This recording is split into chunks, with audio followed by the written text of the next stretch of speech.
வணக்கம் நேர்களே. இன்னைக்கு நம்ம விமர்சனம் செய்ய போற படம் தம்பிக்கு இந்த ஊர். நீங்க எல்லாருமே தம்பிக்கு எந்த ஊர் அப்படிங்கிற படத்தை பார்த்துப்பீங்க. நம்ம சூப்பர் ஸ்டார் ரஜினி நடிச்சு வந்த படம் இது. வந்து தம்பிக்கு இந்த ஊர். இந்த படத்துல வந்து பரத், சானா கான், நிழல்கள் ரவி, பிரபு, இன்னும் நிறைய பேர் நடிச்சிருக்காங்க. ரஞ்சித், கோர்ஸ் ரஞ்சித் ரொம்ப நாளைக்கு அப்புறம் பாக்குறோம், அவரும் பண்ணிருக்காரு இந்த படத்துல. இந்த படத்தை இயக்கியிருக்கவர் பத்ரி அப்படின்னு ஒருத்தர். இந்த படத்துக்கு இசையமைப்பாளர் வந்து தரன்.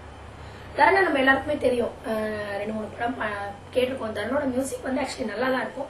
பட் இந்த படத்துல மியூசிக்கு ஒன்றும் பெரிய ரோலே இல்லை. ஏன்னா இந்த படத்துலயே ஒன்னும் யாருக்குமே எந்த ரோலும் இல்லை. ஃபர்ஸ்ட் ஆஃப் ஆல் பரத் வந்து எனக்கு பரத் மேல வந்து ஒரு நல்ல இம்ப்ரெஷன் எப்பவுமே. ஏன்னா பரத் வந்து அவரோட கெரியர் ஸ்டார்ட் பண்ணப்போ பாய்ஸ்ல இருந்து first person to come out, அதாவது நல்ல எஸ்டாப்ளிஷ்ட் ஹீரோவா. சித்தார்த் வந்து அப்கோர்ஸ் பிரபலமா இருந்தா கூட சித்தார்த் வந்து நிறைய தெலுங்கு படம் தான் பண்ணிட்டு இருந்தாரு. But Bharath was first person to come out as a நல்ல ஆக்டர். அப்புறம் தான் நக்குல், அப்புறம் தான் வந்து இப்போ மியூசிக் டைரக்டரா வந்து நம்ம இவர் வந்திருக்காரு, பாய்ஸோட மியூசிக் டைரக்டர் பையன், அவர் ஈரம்ல பண்ணியிருந்தாரு.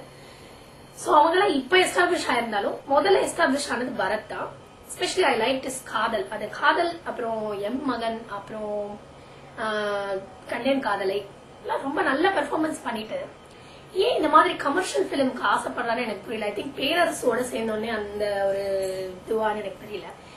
I'm not blaming commercial movies, but ஆனா பரத்லாம் வந்து ரொம்ப ஒரு யங் டேலண்டட் ஆர்டிஸ்ட். அவர் வந்து இப்பதான் ப்ளூமிங் ஆயிட்டு இருக்கும் போது இது மாதிரியான மூவி எல்லாம் ஏன் எடுத்து நடிக்கிறாருன்னு புரியல. அதனால ஏன்னா அந்த கதை வந்து அந்த 1980s எல்லாம் பாத்தீங்கன்னா அப்பா பையன் யாருன்னு தெரியாது, பையனோட அப்பா யாருன்னு கண்டுபிடிப்பான் பையன்.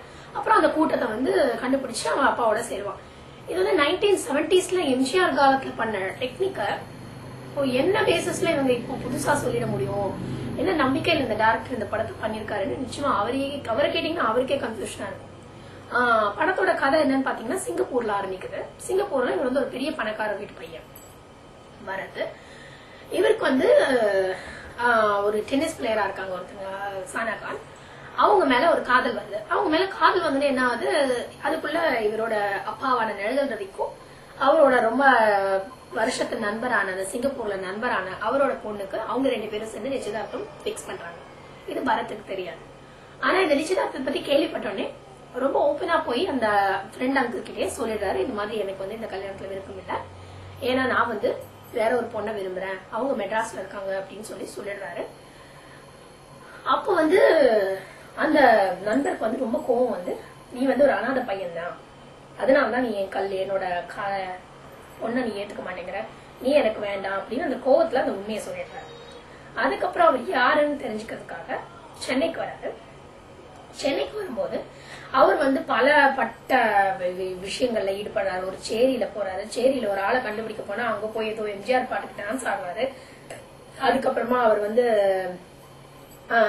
சேரியில இருக்கிற தலைவாசல் விஜயை வச்சு எப்படின்னு கண்டுபிடிக்க முயற்சி பண்ணும்போதுதான் தெரிய வருது கடைசியில வந்து யாரு அவங்களோட அப்பா அப்படின்னு தெரிய வருது. சோ இது மாதிரியான ஒரு ரொம்ப நார்மல் பிலிம். இத வந்து கேட்டா என்ன சொல்லுவாங்க, எல்லா அம்சமும் இருக்கு இந்த படத்துல, யாராவது எல்லா அம்சமும் இருக்கு இந்த படத்துல அப்படின்னு சொன்னா அந்த படத்தை போய் பார்க்க வேண்டாம் அப்படிங்கறதுக்கான ஒரு ரெட் பிளாக். ஏன்னா சானா கான் வந்து சிலம்பாட்டம்லயே அவங்களுக்கு ஒன்னும் பெரிய ஸ்கோப் இல்ல. அவங்களுக்கு இந்த படத்துல என்ன இருக்கும் அப்படின்னு பாத்தீங்கன்னா, அவங்க பெரிய அச்சீவ் பண்ற டென்னிஸ் பிளேயர் அப்படின்னு சொல்றாங்க. ஆனா அவங்க வந்து நடிக்கிறதுக்கான ஒரு கொஞ்சம் கூட ஸ்கோப் இல்ல. அப்புறம் பிரபு வந்து பாத்தீங்கன்னா இப்ப கொஞ்ச நாளா பிரபு நிறைய படத்துல வராரு, ரொம்ப நல்லா பண்றாரு. லைக் பில்லால நல்லா இருந்தது, அப்புறம் சம்திங்ல பிரபுவோட ரோல் ரொம்ப நல்லா இருந்தது. பட் இந்த படத்துல பாத்தீங்கன்னா ஒரு மாதிரி கன்ஃபியூஸ்டா காமிச்சிருக்காங்க. முதல்ல அவர் நல்லவரா கெட்டவரா அவருக்கே கன்ஃபியூஷன்ஸ். அப்புறம் அவரோட பிளாஷ்பேக்ல வந்து பாத்தீங்கன்னா அவருக்கு இதனால்தான் இப்படி ஆயிடுறாரு அப்படின்ற மாதிரி ஒரு பிளாஷ்பேக் ஒன்று வருது. அது வந்து ரொம்ப அபத்தம்.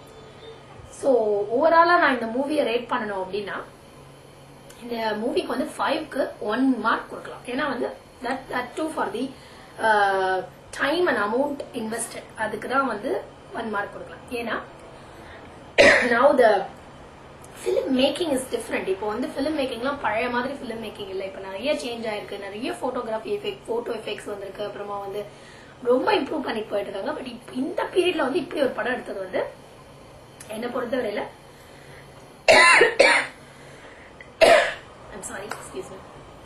அன்அக்செப்டபிளா இருக்கு. சோ இதான் இந்த படத்தோட விமர்சனம். அடுத்த வாரம் இன்னொரு விமர்சனத்தோடு சந்திக்கலாம். அதுவரை